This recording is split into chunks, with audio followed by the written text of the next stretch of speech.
یونس ہے. سورہ یونس چونکہ مکی صورت ہے, شروع سے لے کے آخر تک اللہ نے اپنی قدرت کے دلائل کے انبار قائم کر دی.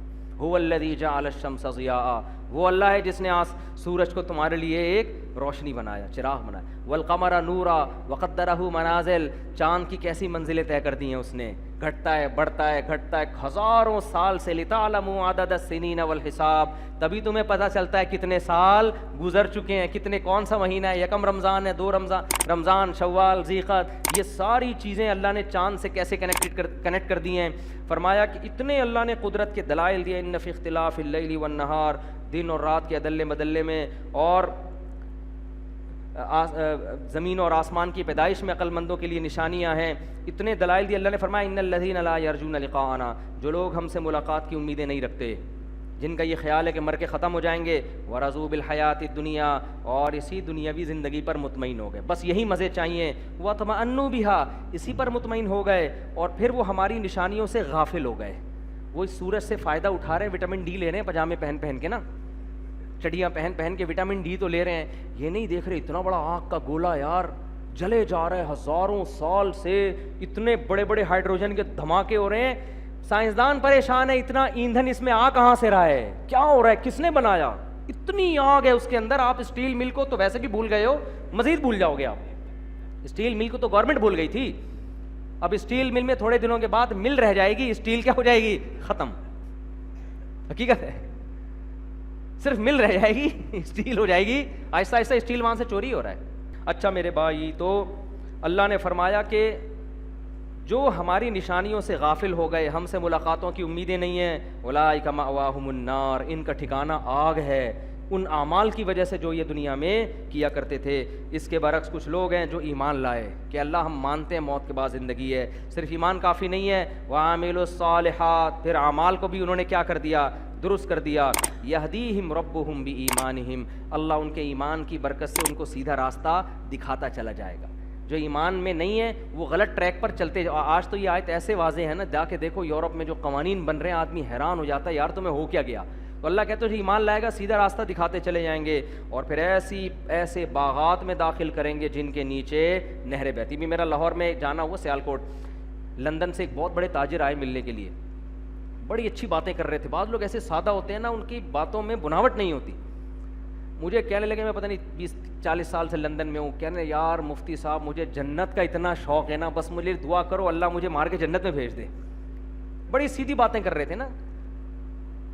میں نے کہا ماشاءاللہ, اللہ کرے یہ جذبہ ہم میں بھی پیدا ہو. کہہ رہے ہیں یار مجھے جنت میں جو بار بار اللہ قرآن میں کہتے ہیں نا, تجری من تحتہا الانہار, کیسے محلات دوں گا ان کے نیچے نہریں بہتی ہوں گی. کہہ رہے مجھے اللہ کا یہ انداز بہت پسند آتا ہے. واقعی جہاں اللہ, جنت کہتے ہیں باغات کو, جہاں اللہ باغات کا تذکرہ کرتا ہے اپنے نیک بندوں کو دوں گا, ہمیشہ اللہ کہتا ہے تجری من تحتہا الانہار, ان باغات میں آبشاریں اور چشمے ہوں گی بہتے ہوئے. وہ باغ جس میں آبشاریں نہ ہوں اس باغ میں لذت نہیں ہوتی. آپ کبھی گرمیوں کے دنوں میں ناران کاغان کی طرف جاؤ جب بارشوں کا سیزن ہو, ایسے پیارے بل کھاتے چشمے اور اتنے خوبصورت باغات. تو اللہ اپنے نیک بندوں سے جہاں بھی جنت کی بات کرتا ہے, ساتھ میں اللہ کیا کہتا ہے, تجری من تحتہا الانہار, ان کے نیچے کیا بہتی ہوں گی, نہریں بہتی ہوں گی. تو کہہ رہے ہیں مفتی صاحب بس دعا کرو اللہ ایمان پہ موت. داڑھی تھی نہیں ان کی, میں نے کہا داڑھی تو رکھ لو اللہ کے منزل, اتنا جنت میں جانے کا شوق ہے, وداؤٹ داڑھی جاؤ گے کیا؟ وہاں جا کے اللہ نہ رکھوائے وہ آپ کی مرضی. اللہ کہے تجھے یہ والا حلیہ پسند نہیں ہے تو وہاں تو جو چاہے جیسے چاہو گے, لیکن یہاں میں نے کہا کیا کر لو, تھوڑا عمل کو بھی تو فوکس کرو. لیکن یہ جذبہ بڑا اچھا لگا مجھے ان کا. آج جنت کے جذبے بھی کیا پڑ گئے ہیں, مان. تو اللہ کیسے بتا رہا ہے کہ جو ہم سے ملاقات کی امیدیں نہیں رکھتے, نہ رکھیں, ان کی ہم سے ملاقات ہوگی بھی نہیں. آخرت میں ان کے ٹھکانہ برباد ہے. اور جو ہمارے وعدوں پر یقین رکھتے ہیں, ہماری نشانیوں سے غافل نہیں ہیں, سورج دیکھ کے دلیل پکڑتے ہیں واقعی اس کا کوئی بنانے والا ہے. مور کے جب پر پھیلے ہوئے ہوتے ہیں اس کو دیکھ کے صرف اس میں دلچسپی نہیں لیتے بلکہ کہتے ہیں یقیناً اس کو کسی نے بنایا ہے. جب دیکھتے ہیں کہ مرغی اپنے بچوں کی کیسے حفاظت کرتی ہے اور طاقتور جانوروں سے کیسے لڑتی ہے, کہتے ہیں کوئی ہے جس نے اس کے دل میں ان بچوں کی ممتا رکھی ہے. ایک ایک چیز سے دیکھ کر وہ خدا کے وجود پر ایمان لے کر آتے ہیں. تو اللہ فرماتے ہیں ان لوگوں کے لیے جنت ہے جس کے نیچے نہریں بہتی ہیں. دعواہم فیہا سبحانک اللہم وتحیتہم فیہا سلام, اور اس میں ان کی دعا کیا ہوگی؟ سبحانک اللہ. جنت میں اللہ کا ذکر کرنے کا ایسا مزہ آئے گا جیسے آپ کو یہاں دیکھ کر ڈھکن ہٹنے اور ڈھکنے میں، اس دن بیان میں نے کہا تھا نا، اس سے زیادہ مزہ کس میں آئے گا؟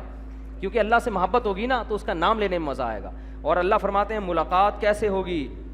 تحیتہم فیہا سلام، سلام سے ابتدا ہوگی اور ملاقات ختم ہوگی. وآخر دعواہم ان الحمد للہ رب العالمین. ہر وقت اللہ کی تعریفیں کریں گے. آج اللہ کی تعریفیں انسان کرتا ہے ثواب کے لیے، جنت میں کرے گا مزے کے لیے. اس کو بار بار دل کرے گا کہ جس خدا نے اتنے احسانات کیے میں بار بار زبان سے اس کی تعریفیں کروں. تو یہ جنت کے اللہ نے اس میں نقشے کھینچے ہیں. سورہ یونس میں اپنی قدرت کے دلائل بیان کیے ہیں. بہت دلچسپ صورت ہے.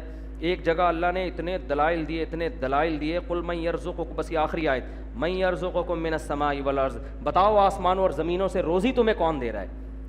کپاس بھی مٹی سے پیدا ہو رہی ہے، خربوزے بھی مٹی سے پیدا ہو رہے ہیں، آم انار انگور سب مٹی سے پیدا ہو رہے ہیں، آسمان سے بارشیں برس رہی ہیں. اللہ فرماتے کون دے رہا ہے؟ وَمَن يَمْلِكُ السَّمْعَ وَالْأَبْصَارَ، کون ہے جس نے تمہیں بینائی دی، کانوں کی سماعت دی اور آنکھوں کی بینائی دی ماں کے پیٹ میں، ایسے سافٹ ویئر لگا دیے جس سے تم دیکھ رہے ہو. اور ان کا مالک ہے وہ کون ہے جو مردوں سے زندہ پیدا کر دیتا ہے. انڈے کو دیکھو بالکل بے جان ہے، روح نہیں ہے، تھوڑے دنوں میں ہارٹ بیٹ اس میں شروع. کون ہے جو ان مردوں سے زندہ اور زندوں سے مردہ پیدا کر رہا ہے؟ وَمَن يُدَبِّرُ الْأَمْرَ، اس پوری کائنات کی تدبیر کون کر رہا ہے، اس میں مینجمنٹ کس نے قائم رکھی ہوئی ہے؟ فَسَيَقُولُونَ اللَّهُ، اے نبی آپ جب ان سے یہ سوالات پوچھیں گے تو یہ پکار اٹھیں گے کہ اللہ کر رہا ہے. ان کے ضمیر کی آواز ہوگی کوئی ہے جو کر رہا ہے. وہ تو پھر کتابیں جب ڈاروین کی پڑھیں گے نا تو پڑھ کے پاگل ہونا شروع ہو جائیں گے. لیکن ان کے ضمیر کی آواز کیا ہوگی؟ وہ آواز یہ ہوگی کہ کون ہے، کوئی ایک ذات ہے جو یہ کر رہا ہے. آگے اللہ فرماتے ہیں فَذَلِكُمُ اللَّهُ رَبُّكُمْ، ذالک اشارے کے وقت اللہ فرماتے ہیں یہ ہے اللہ تمہارا پروردگار، یہ ہے. یعنی اللہ گویا ایسے کہہ رہے ہیں اللہ تمہارے سامنے ہے، تم کہہ رہے ہو ہمیں نظر نہیں آ رہا. اتنے سارے کام جو کر رہے ہیں فَذَلِكُمُ اللَّهُ، تو یہی تو ہے اللہ ربکم، تمہارا پالنے والا. آگے اللہ فرماتے ہیں فَمَاذَا بَعْدَ الْحَقِّ إِلَّا الضَّلَالُ، بتاؤ اب حق کے بعد گمراہی کے سوا کیا رہ گیا؟ اب بھی تم اس اللہ کی توحید اور اس کی قدرت پر ایمان لا کے اس کے مذہب کو، اس کے دین کو فالو نہیں کرتے تو حق کے بعد تو گمراہی کے علاوہ اور کچھ بھی باقی نہیں بچتا. فَأَنَّا تُصْرَفُونَ، تو اس اسلام کو چھوڑ کر اور اس خدا کو چھوڑ کر تم کدھر پھرائے جا رہے ہو؟ کیا مطلب؟ گویا اللہ کہہ رہے ہیں ہمیں پتہ ہے تم خود نہیں چاہتے، تمہیں کوئی اور ہے جو سیدھے راستے سے ہٹا رہا ہے. وہ میڈیا ہے، وہ ایتھیس لوگ ہیں، وہ ملحد لوگ ہیں، وہ مذہب دشمن لوگ ہیں، وہ شیطانی قوتیں ہیں، وہ تمہاری اپنی خواہشات ہیں. تمہارا اپنا ضمیر اور عقل تو یہی کہہ رہی ہے کہ یہی ہے، لیکن تمہیں یہاں سے کچھ طاقتیں ہیں جو ہٹا رہی ہیں. تو اللہ فرماتے ہیں ایسے رب کو چھوڑ کر تمہیں یہاں سے ہٹا کون سکتا ہے؟ تم اس پر مضبوطی سے قائم رہو اور جو تمہیں ہٹانے کی کوشش کرے بول دو ذالکم اللہ. لوگ کہیں گے نا اللہ نظر نہیں آتا، ہم کہیں گے ہمیں تو نظر آ رہا ہے. ذالکم، اللہ کہتے ہیں یہی تو ہے جو یہ سب کچھ بنا رہا ہے.